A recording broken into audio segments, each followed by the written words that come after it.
Denver Beer Company sold a Beer for Life NFT for $9,200 last year. He can go out next year and sell it for 15 grand and make his money back. Denver Beer Company will make a royalty off of that sale in perpetuity. You have Coachella selling lifetime passes as NFTs. One is going for $1.5 million. Starbucks is now going to be changing their loyalty or rewards program to NFTs. If that's not a sign, I don't know what is, Hey everybody, you're listening to the Built on Web3 podcast, your on-ramp into the world of Web3. On this show, we chat with product leaders, builders, content creators, and business owners about how they're implementing Web3 strategies into their businesses. I hope you learned something new and enjoy today's episode. Dan, welcome to the show. Happy to have you. Thanks for having me, Sean. We're super excited to chat with Dan Lowe today, who is the co-founder of Metadime.io, the POS for Web3 that helps make NFTs redeemable in stores. There's a lot in there, but before we dive into Metadime, I kind of want to hear your Web3 story, and it's a two-parter. So first part is, how did you first learn about Web3? When did it first come in your radar? And then secondly, what was the moment that you realized you needed to be a part of it? That is a great question. And honestly, it is not a super interesting story, but I'll say it anyway. So it was, my journey started maybe a year and a half, 2 years ago. Let's say 2 years. I was looking for a new business kind of venture that I wanted to dive into. Had a ton of ideas, decided on one, and was researching ways to implement and execute on it. And I discovered NFTs. And like most people, immediately fell face first down the rabbit hole for a couple of weeks, and was just completely encompassed by NFTs, the tech, the possibilities, all the new possibilities. So I discovered and thought of, 500 other business ideas and decided on one, and it slowly evolved into Metadime and what we have today. Awesome. And was there something, what was it about NFTs and the technology that you were like, I need to drop everything and be a part of this and come up with a business idea? Yeah. I think a big thing for me was the decentralized aspect of everything, and how that would empower so many different people in the ecosystem that are currently not being served as fully as they could and are kind of beholden to other organizations, companies, and platforms. I think Web3 is really going to kind of shift that power dynamic in a number of different industries in a number of different ways. And I just wanted to be a part of some part of that, Mm-hmm. I almost see this as the emergence of the internet for the first time. Totally. I obviously was not around for that, but hearing the stories, reading the books, this seems very analogous to that. So it's very, very exciting to be a part of this. Mm-hmm.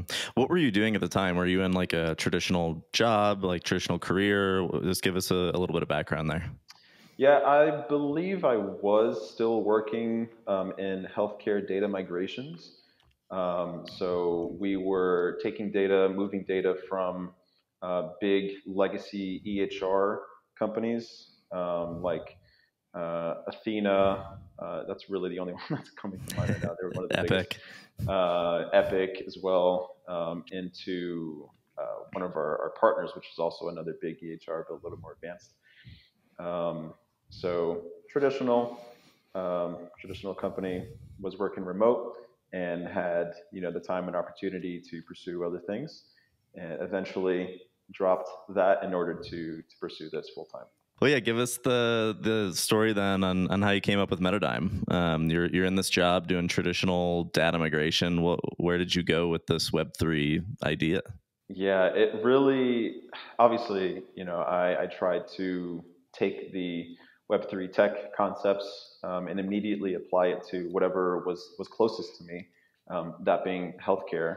And it was not super exciting. It was like, yes, this needs to be a thing. This will help.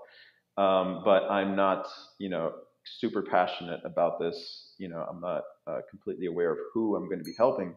I think the original idea came from this concept of NFT as a service, which I thought of that and I was like, this needs to be a thing.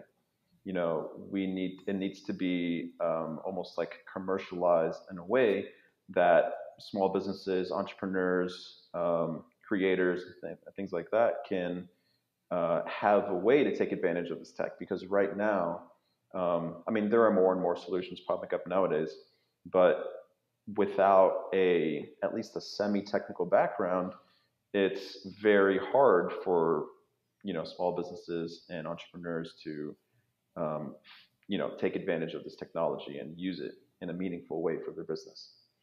So NFT as a service was really the impetus for everything, and really I just kind of kept chipping away at the fat, kept honing it down into what we have today.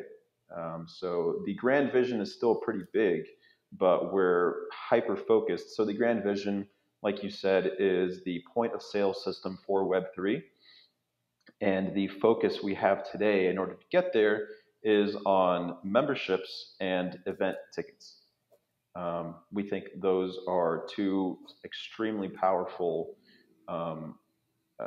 pieces of the puzzle that are going to fulfill the larger vision that we can actually act on now, that is easy for people and businesses to kind of realize the value of and get on board and start using it in like an easy capacity where they don't have to completely switch the point of sale system immediately. That's a really big ask for people, and we're not there yet, right? The UX, the UI, the tech, at least on our side, is not there yet. So that's what we're building towards. Cool. So the grand vision is you'll have some devices in store, a POS system, and you'll control that whole flow. But you're starting with helping small businesses sell memberships and sell tickets. Is that a fair assessment? Fair enough. We are helping them, but our main value prop is the software, is the app, is our web and mobile apps, where we enable them to create, sell, and add this, the benefit data. What does the person get? How often do they get it? When can they get it? And what was the second thing? The mobile app.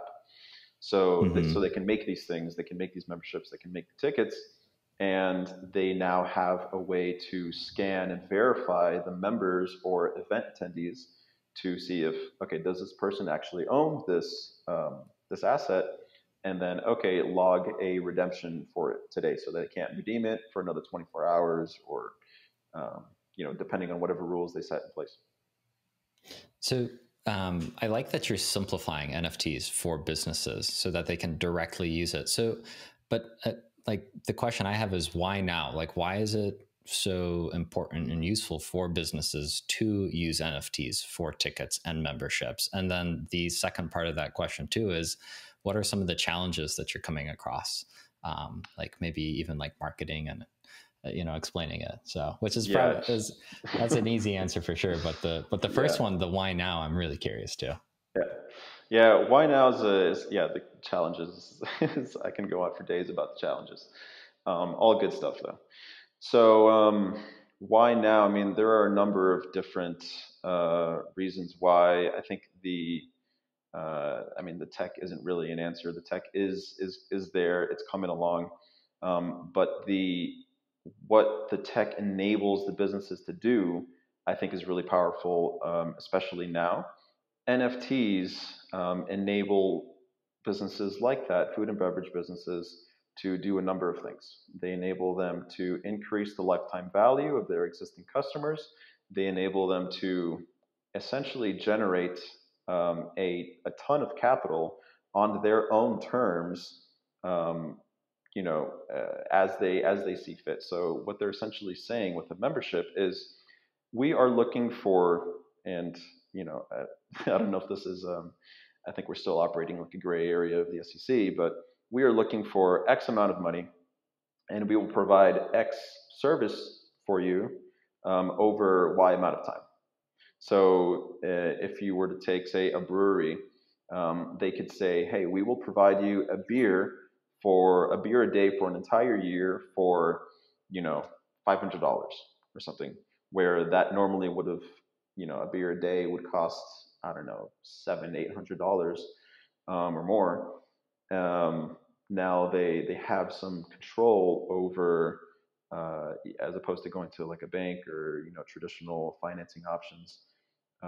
They can go to their customer base for help and for helping support their business in a number of different ways. It could just be purely financial, but they're also, so for example, if I bought a membership to a brewery, I'd be going there every single day. But every time I go, I know I'm getting something for free, right?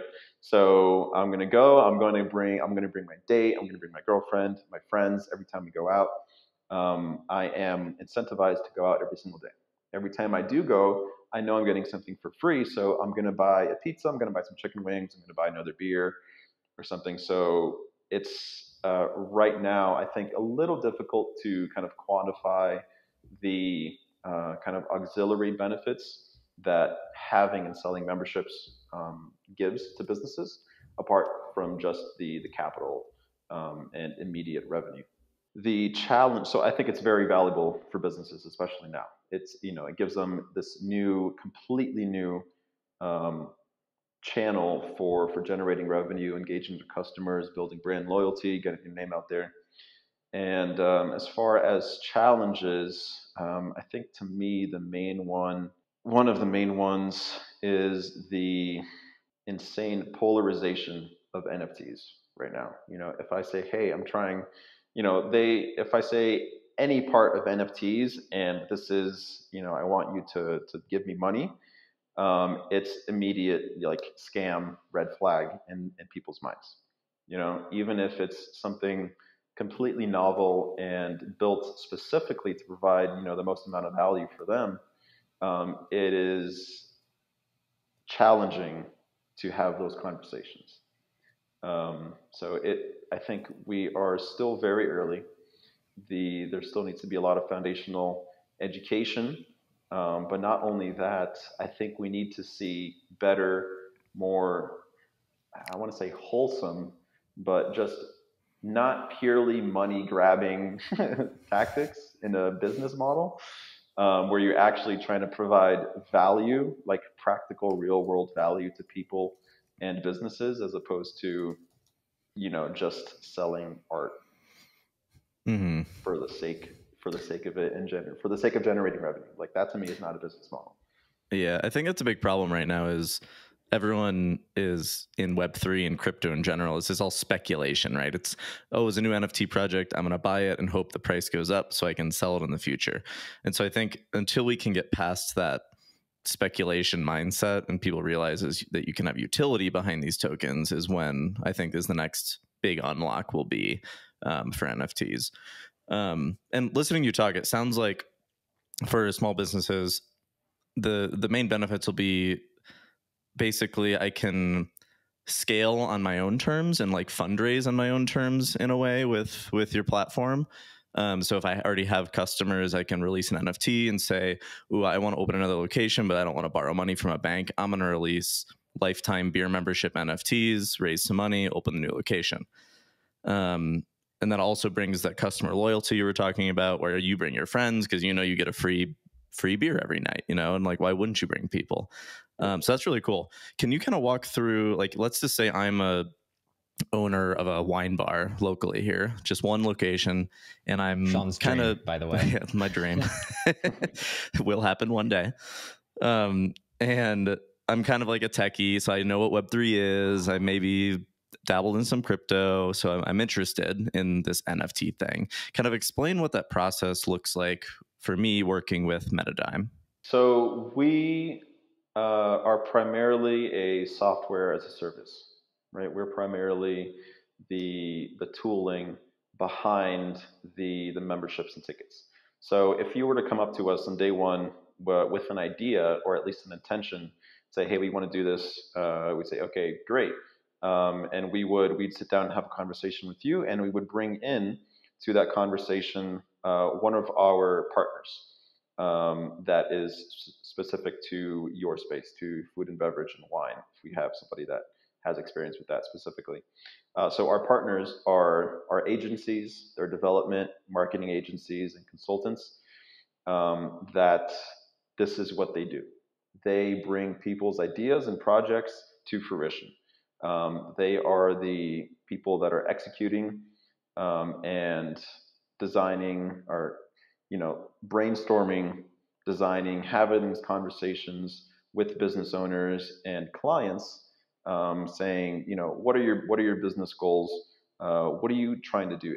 Are you just trying to raise money? Are you trying to build brand loyalty? Are you trying to get your brand name out there? So we work with our partners to do that, to execute on your project.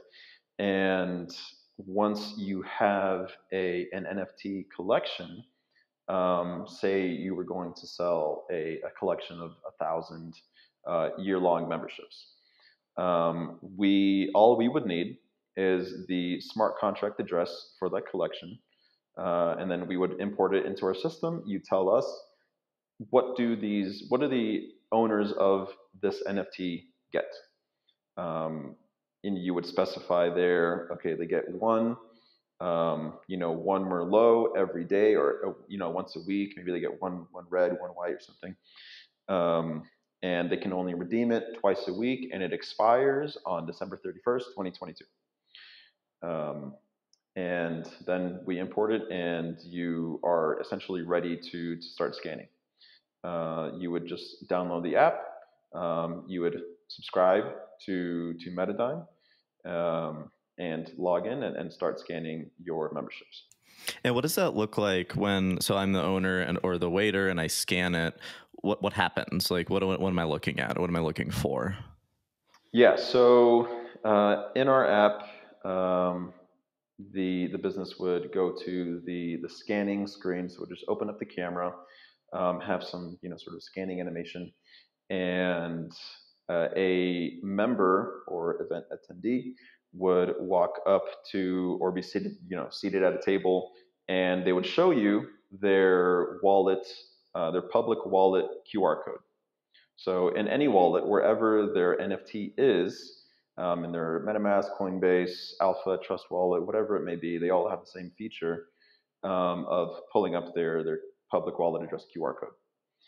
So they show you the QR code, you use our app to scan it, and then it'll pull up whichever NFTs they own for your business.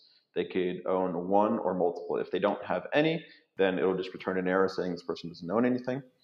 If they own 3, you'll see a list of 3 that you can redeem. And from there, you have the choice to immediately just click the redeem button, log a redemption for this specific NFT, or you can go in and see more details, like the terms and conditions, benefits, rules, and stuff like that. So tickets, memberships, this stuff, you talked about why now.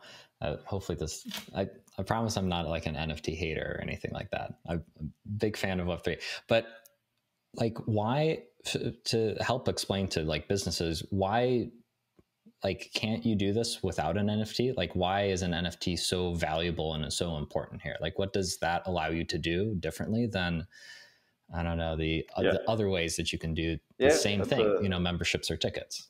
It's a great question. I think, first of all, the liquidity aspect goes a little overlooked, not in post, but pre-purchase.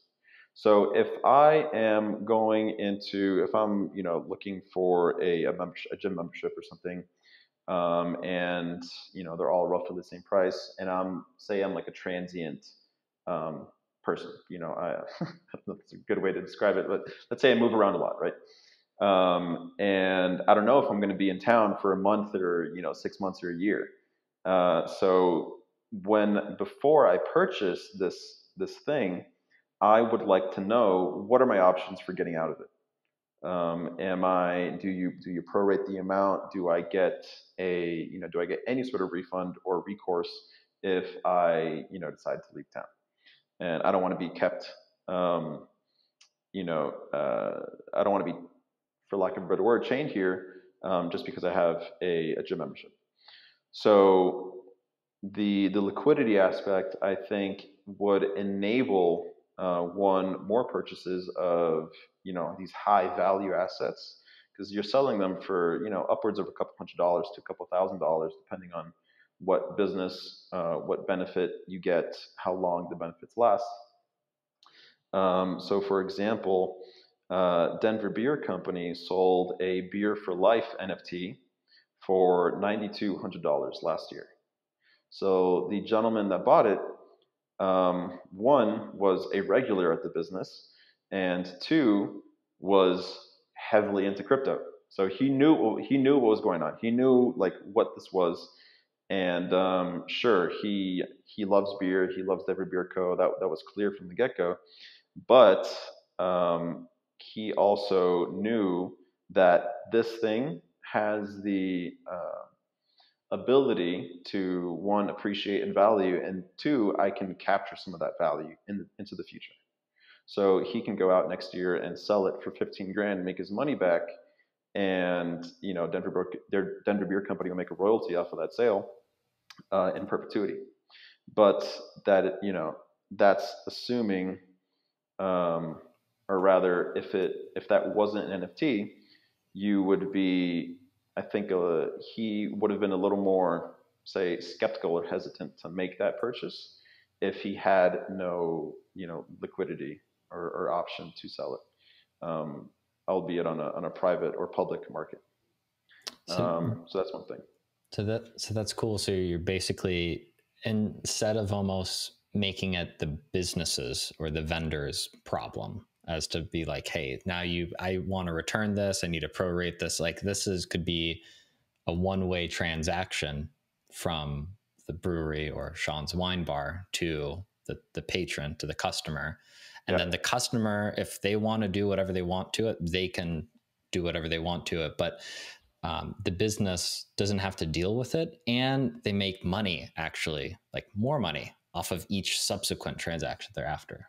Exactly. Cool. And those kind of emergent characteristics of the secondary market are even more prominent the longer the lifetime of that asset. So for the lifetime, the Beer for Life, the X for Life type of memberships or assets, those things are, very, very obvious and powerful characteristics that kind of emerge. Are there any use cases like that you're seeing that get you really excited? Like, are there any like really interesting uses for small businesses using NFTs that are kind of unexpected? To me, Denver Beer Company's example is one of the coolest because they made $9 grand off of one person in a day. It's so cool. the obligation they had to them was 50 cents worth of beer pours for that day. So I mean, you have Coachella selling lifetime passes as NFTs. One is going now, I think, for $1.5 million. Oh wow! Starbucks is now going to be selling their, or not selling, but changing their loyalty or rewards program to NFTs. Which, like, if that's not a sign, I don't know what is. Yep. So what else have I seen? I've seen other breweries selling access, or selling access, and also at the same time funding a new barrel or a new brew using NFTs, where the only way to get access to it is to own this NFT, where you get pours in store, or you get some cases of this very special brew, access to events and stuff like that. I'm really blanking on the rest of the use cases. I don't want to make it seem like I'm hyper focused on beer and stuff right now. It happens to be a cool use case, and I'm also in Denver, Colorado, so There's a ton lot of of beer. breweries here that are excited about it. A lot of beer here, and the crypto people like beer. That's where the meetup is. Are you going on the Thursday? I'll be there. Yes, I'll be there every Thursday, and it just so happens, we are at that. Denver, I think, is one of those very unique kind of intersections of culture and crypto. So that's where we're really seeing those unique use cases spawn out of, is where those things kind of intersect. Mm-hmm. Yeah, I mean, I moved here like a year and a half ago to Denver, and I'm honestly surprised how like robust the crypto community is. I didn't really realize that Denver would be a hotspot for crypto, but I think ETH Denver is like the largest ETH conference. I think one of them, if not the largest in the world, which is nuts. Yeah, yeah. I want to say so. It was, being there earlier. Was it earlier this year? Yeah, February. Mm-hmm. An experience like no other. It was just incredible. The amount of connections, experiences, ideas. Mm-hmm. Man, so like the energy, the amount of intellectual energy there was just out of this world. It was so inspiring, and so like you're there, and everybody is trying something new, is open to new things. So nice. So it was a great environment. I love it. I'm kicking myself because I missed it, but Thomas and I are gonna be at the one in 2023 in February. Oh, yeah. But I'm going to my first crypto conference in like 2 weeks, and I'm pumped. I'm going to SmartCon in New York City. Nice. It's Chainlink's conference, so I'm really excited about that. Nice. Yeah, I'm unfortunately going to miss that one, so you're going to have to tell me how it goes. Oh yeah, we'll do a recap or something. So in terms of running a Web3 company, I don't know if there's a term yet for traditional SaaS. Is that called trad SaaS in the Web3 world? Eventually, soon enough. It's like trad everything is the traditional. Yeah. Are there any metrics that you're tracking that specifically relate to Web3, or are you tracking all the same SaaS metrics like churn and all that stuff? Yeah, same SaaS metrics for sure across the board, but there are a lot of kind of secondary or auxiliary metrics that we are tracking, like user behavior within each kind of little ecosystem, where you'll have members exhibit more of a certain behavior than members in a different kind of group or different business or something. So that's kind of they're not all just spread out and act the same. So that's kind of interesting to see, the as well as the secondary sale behavior. How often are people selling? What are they selling for? Are they making money? Are they losing money? Apart from that, yeah, I'm just kind of I I like to make it as honestly as like traditional SaaS as possible, just because I think that is what works the best. It's scalable, keep costs low. So yeah, there's not honestly a whole lot of Web3 specific metrics or operational stuff that we do on our end. When you're talking about data, so I think so we talked about like how NFTs do, like you can still have memberships, you can have tickets, like the trad way, I guess the traditional way. But NFTs give you so much more access. And you talked about money being like they directly pay you now. Like when you buy an NFT from a company, like you directly have access to it. It's not like a credit card swipe because that goes through someone, then they release it to you 3 or 7 days later. It's almost like cash, except it's already in your bank account. Yep. The other pieces, when we're talking about metrics and data, what sort of metrics do you think this is going to unlock when you're talking about memberships and ticket usage? Like, will businesses have access to this other data, like where those wallets are being used elsewhere? What are their spending? Oh, yeah. Like, what type of metrics will you as Metadime have, and then what metrics and data will your customers, your vendors will have? Yeah, that's a good question. Honestly, we haven't thought about that all that much. I do think there's going to be a ton more say layers or overlays that you can kind of put onto Etherscan or other solutions where you're able to find all of that. There's a word for it. It's not like emergent behavior, uh, but yeah, we'll essentially enable in the future businesses to be able to hyper target people. So right now, as a business, you can import your own NFT collection, sure, but you can also, import an existing NFT collection that is not yours. Say the Bored Ape Yacht Club. So you can say, hey, if Sean, you own a wine bar, you can say, hey, if you own a Bored Ape, come into my wine bar, and you'll get 50% off your entire order, or you'll get a free pour or something. Why would you want to do that? Why do you want somebody that owns a $40,000 plus asset coming in your store? Because they probably have some disposable income.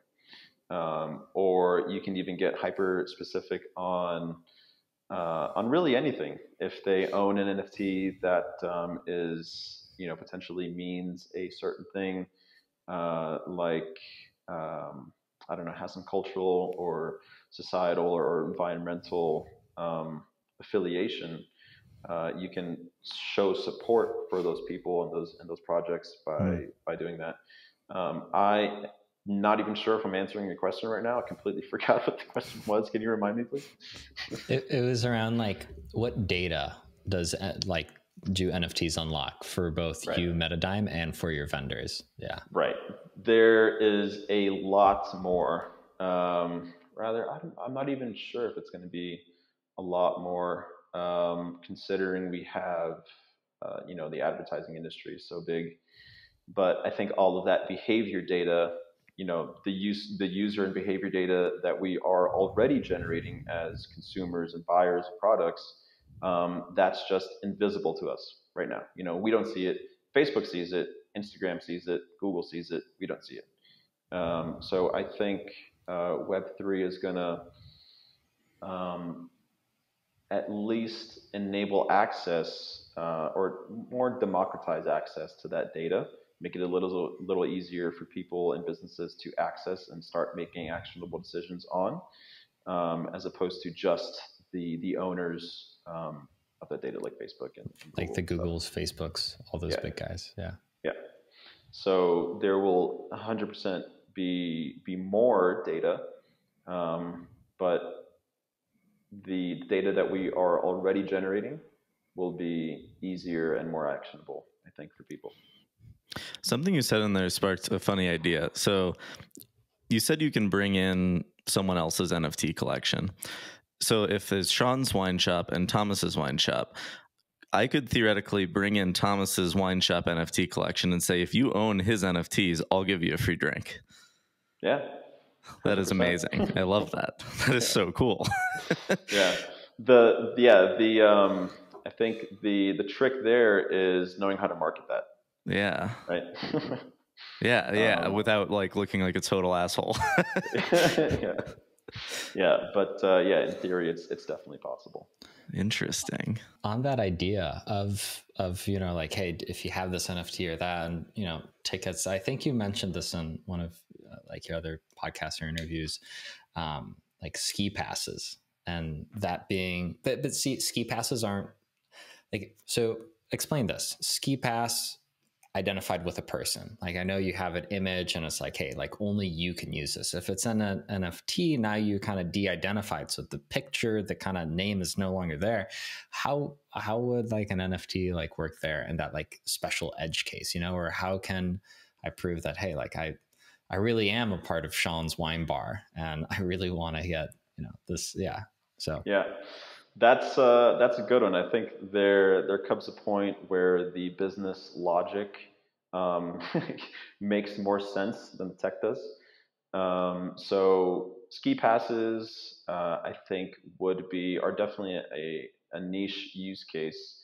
I think it'd be up to the resort to determine whether the behavioral or secondary market effects of making them NFTs are worth the potential complications of a little more lax identification measure.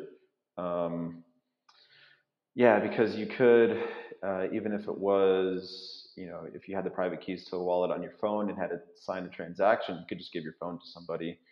Um, or here's another idea: the resort could use some sort of decentralized identifier, like I think it's called Bright ID. There's a few of them out there. I don't know which one's going to be, the staple, um, but they could rely on a source like that where they don't have to see your actual private sensitive data, but they can trust that it is actually, this is actually you. You actually own this. Your name is actually Daniel without having to see it on a card. So I think a decentralized identification method could solve that pretty easily. Are you guys relying on signing transactions through your private key, or is it just through a QR code right now that you show of your wallet address? And then hopefully, there's all these decentralized identifiers being built right now. Hopefully that kind of comes to fruition and you can utilize one of those. Yeah. So right now we are not relying on, we're not having, you as the user or member sign a transaction and prove that you own this wallet at the time of scanning. That is, at least in my eyes, not the best potential leads to not the best user experience. Mm-hmm. If there are internet connectivity issues or for whatever reason, there's so many moving parts there. So yeah, we right now it's more of a centralized verification method to provide that good user experience. I am a firm believer that is what is going to lead, a good user experience is what's going to lead to mass adoption. If we are kind of just in our bubbles, assuming that people are going to put up with this for the sake of decentralization, like most people do not care. They don't care about decentralization. They don't care about owning their things. All they care about is, can I get into this concert? Can I buy this membership? Oh, and by the way, I can also sell it or trade it or lease it, and I get royalties or whatever the features are. So yeah, we decided to go that way to facilitate a better user experience. Got it. And when someone redeems, is that redemption logged on chain, or I guess where is the line of Metadime servers and backend and blockchain? No, those transactions are not recording on chain right now. They will be. I don't know what route we're going to go in order to do that. If it's going to be on our own chain or on a layer 2, how are people going to interact and see that data? Haven't made a decision on that yet. But right now we store all of the benefit data, rules, terms and conditions, as well as all the redemption data. Cool. And then how much do you end up knowing about the actual end user and customer? Is it just a wallet address and you're able to see the wallet contents, I guess, if you wanted to? Well, we wouldn't be able to see the wallet contents unless there's a business that specifies a smart contract address that user or member also coincides with or owns one of those token IDs. So yeah, we don't know anything but the wallet address and behavioral data. Because advertisers and marketers ruin everything, right? So it'll be interesting to see how marketers and advertisers figure out what they can grab, from wallet addresses and how they can target us and how ads will work in Web3. It'll be interesting. I think that's like Dan, what you were talking about, those like extra identifiers. I think that was like hinting towards that zero knowledge stuff that Sean, you and I have been talking about. That's maybe part of that key, because at the same time, like Web3 is really confusing because there's this like layer of transparency, but now you're trying to be more private, but now everything is public at the same time. But you're like, well, no, I actually don't want to be advertised more so like to now. So how do you do that without definitely it's a fine really line. Interesting. Definitely a fine line. Yeah, we're kind of operating under the assumptions that the tech will get there. and all the decisions, not all of them, but 90% of the decisions that we make, we're like, okay, this is going to be a thing. This is how things will. They don't necessarily work like this now, but they're going to in the near future. The tech will be there. It's going to get better. Wallets are going to, have NFC scanning capabilities. Right now, they don't. I think that's near to come. I think NFTs will have an NFC function, or rather, wallets will be able to communicate NFT data via NFC. And I think that's going to be really exciting. Those are the kinds of things that influence our decisions. That's where I think everything is going. Yeah, talk to us a bit about that, because that really interests Thomas and I too. I actually just bought some NFC tags to start playing with this idea. Yeah. Sean, I did too. Nice. I got a bunch. Oh, did you? Yeah. I put one on my notebook, and I've been playing with the Siri shortcuts, so you can like scan an NFC tag and then just like have your iPhone do whatever you want. So it opens a app and like plays music on my HomePod, and like it's just kind of fun. But I got them with the intention of experimenting with NFTs. What about that excites you? Like what does that unlock for you and for, I guess, the world in general? Dude, I love NFC stuff. I love playing around with it. There's so much you can do, and to me, the best part about it is the user experience, right? It's like a magical experience, being able to either you holding your phone or another device, and you just tap your phone on the payment terminal, and you get that nice little ding that your payment went through, and it's even more secure than a chip and everything. So yeah, there's a ton of things with NFC that excite me.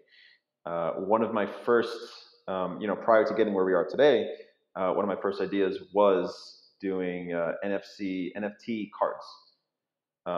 So I bought a bunch of these tags. Also, I had this as an NFT. Kong, I think, is doing a really good job of this, of creating more like secure NFC tags, tamper-proof tags.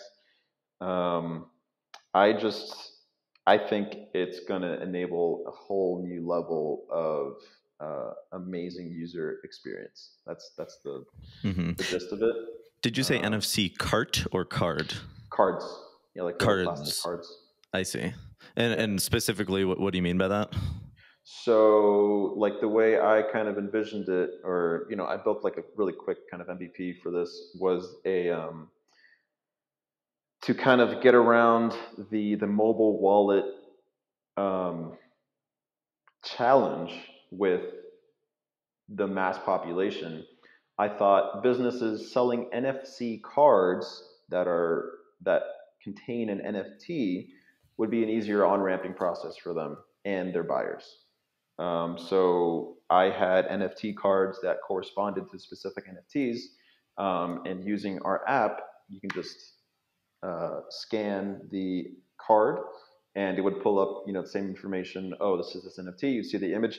That it sounds very simple and like whatever, but actually going through it and experiencing that, especially after creating it, like that was a lot of fun, and that was really cool for me to see. So I would really like to see that in the mass market. I want to see people doing that, scanning their thing on Starbucks or at a Crema coffee shop, and then maybe like a cool image of their NFT popping up. Yeah, it works. I'm part of this club. Yeah, that's really exciting for me. Totally. So just to clarify, and then I'll let you go, Thomas. So basically, me as a customer, I walk into the wine shop and I want to purchase lifetime wine membership, my literal dream. And they hand me a card that's made of gold or whatever with an NFC tag in it.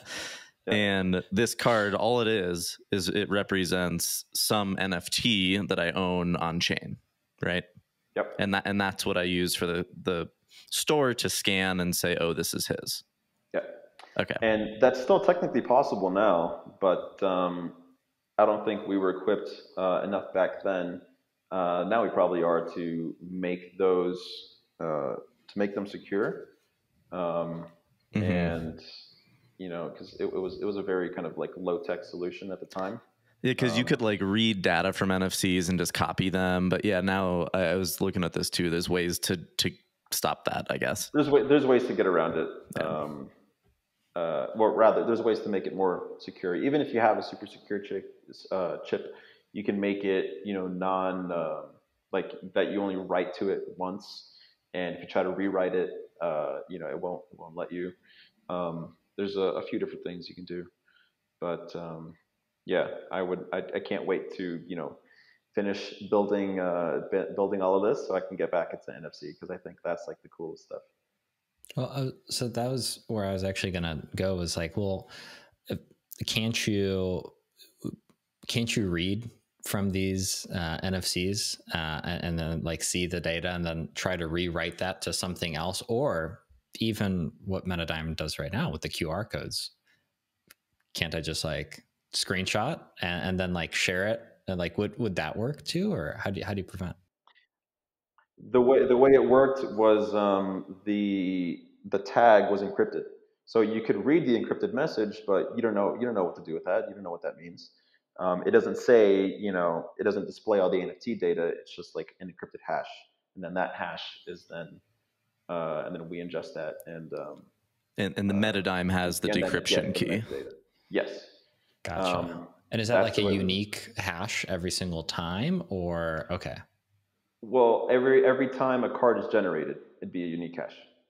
So each hash would correspond to an NFT, essentially. Gotcha. So if Sean has Sean's wine bar lifetime pass, is that QR code like the same QR code every single time he goes into the wine shop, or is it generated anew every single time he goes? So just to clarify, this whole card thing is we scrapped it. We're not doing it anymore. Okay. Right now, just because I mean there are a few reasons why, but we're going to get back into it soon. So the QR. So to answer your question about the QR codes. The QR codes are generated. They're not randomly generated. It's a unique identifier for your public wallet. So in theory, there is a risk for fraud and scamming the system. But an easy way to get around that is, hey, let me see you log into your MetaMask. Let me see you do the biometrics. Have my wallet set up like that. So that's to me an easy way to get around it. But we will eventually, I think, find a way to have the best of both worlds with the dynamic verification and signing transactions. That's not a pain in the butt for users. Yeah. And I think that's a totally fine way to do it, right? Because if you don't assume the tech's gonna get there, then like you'll never start your company, and you'll never start building things. Yeah. And I think that's why a lot of people don't. So it's really cool that like you're just like we're just going to build this, and we have to assume that somebody will figure this stuff out, because literally Web3 is being built every day. It's not to say we're relying on everybody else to fix our problems, but because we are building our own solutions and products and totally. But these are problems software. Everybody has too. It's not just it's not exactly. just you. Yeah. Exactly. So I think I mean our product works now. It works well. It's fast. It's easy. Super easy to use. So it's just I guess making it faster, more secure, and more viable for mass adoption. Mm-hmm. Yeah, and you hit the nail on the head, right? Like easy UI is the key for people getting on ramped into Web3. It's the number one inhibitor right now, and better UIs is what we need. So that's good. Agreed. If you could look into a crystal ball and fast forward 5 years, what does a successful world look like where MetaDime just totally worked and everything was successful beyond what you can imagine? Like, what does that world look like? I think we'll have easier, better point of sale systems that enable a lot of really cool use cases for businesses. So I think the way small to medium-sized businesses do business nowadays is going to change in the future, 100%. They're going to, you're going to be more engaged with the businesses that you interact with. It's going to be easier to interact with them, where you don't need to, give your email and phone number every time you want to enter a new rewards program. There are all these disparate solutions. You can start to interact with these things in a more, almost a centralized way, but in a more cohesive way, where it's going to be completely decentralized, but it's going to feel better. Whereas now they are kind of centralized systems, but they're all siloed. None of the business talks to each other. So I think the user experiences for both businesses and consumers is going to change, get better, faster, and they'll have a ton of new ways to buy things, do business, earn rewards, loyalty, and all that stuff. I think what you said, like businesses being able to talk to each other, and then like consumers being able to talk to each other too in a totally different medium they've never been able to before. And this is backtracking and also kind of off topic, but when we were talking about NFTs, I was thinking to myself of, that like ease of use, just overall experience. I wonder if the first applicable version of like implanted chips or anything is going to be NFC based, to unlock different things. Cause that would be, I was just thinking to myself, it'd probably be mega painful, but like if you had something like in your fingertips and you were just able to swipe on something, but only you had that key, it wasn't a fingerprint, it wasn't that, like what that could be. So maybe, I think that's my prediction on the fly, that like a first like mass like bio kind of chip thing is going to be something NFC. Yeah, based. I may be in Web3, but I'm not sure about that stuff yet. Maybe I'm still too traditional. I don't know. But it scares me a little bit. Maybe it'll be a sticker, but I'm very traditional too, but it would be nice to open the garage without me having to do stuff. Did you see the person that implanted their Tesla key into their hand? They spent like $500 to get their Tesla key implanted in their hand so they could start their car. I don't know how to do that. Not bad. Maybe. Not bad. Yeah, that's what I thought. Yeah, I do think we're going to see more, say, augmentation, more biological, technological augmentation going on. We'll see some unhealthy use cases, and then we'll see some actually, okay, this works. It's safe, and the benefit cost ratio actually makes sense. I don't know what those use cases are. But I will say, I think glasses will be the next phones. I think we've seen, Magic Leap and a number of other companies kind of hit it too early, but I think their vision is on point. I mean, yeah, if Zuck is spending $10 billion a year on VR, so it's only a matter of time. It's only a matter of time, whether we like it or not. That's in my eyes. That's the only way things are going to go is glasses. Google glasses, right? Or what was it? Do you remember when we lived in San Francisco and Google glasses were a thing, and they were called glass holes? Yeah. And I remember this so clearly. Thomas and I were at this networking event, and there's this dude in front of us who had Google glasses on. Yep. And he literally every like 5 minutes he'd sit up and he'd like take a picture and then he'd like sit back down. And it was just, we were just like dying behind him watching this happen. He's a trendsetter, man. Early adopter. He's an early adopter. You can't hate the early adopters. Well, Ray-Ban came out with those glasses recently, I think. Or I saw ads for it somewhere. Yeah, and I think, was it Lenovo? Some other L name brand. Another pair of glasses. Maybe. Yeah. Well, Dan, if any of the listeners want to find out more about you or Metadime, where can they go? Metadime.io. So it's mix of metaverse and paradigm. metadigm.io, and my contact information and everything is all there. Great. Well, thanks again for being on the show. This is a lot of fun. Thank you, guys.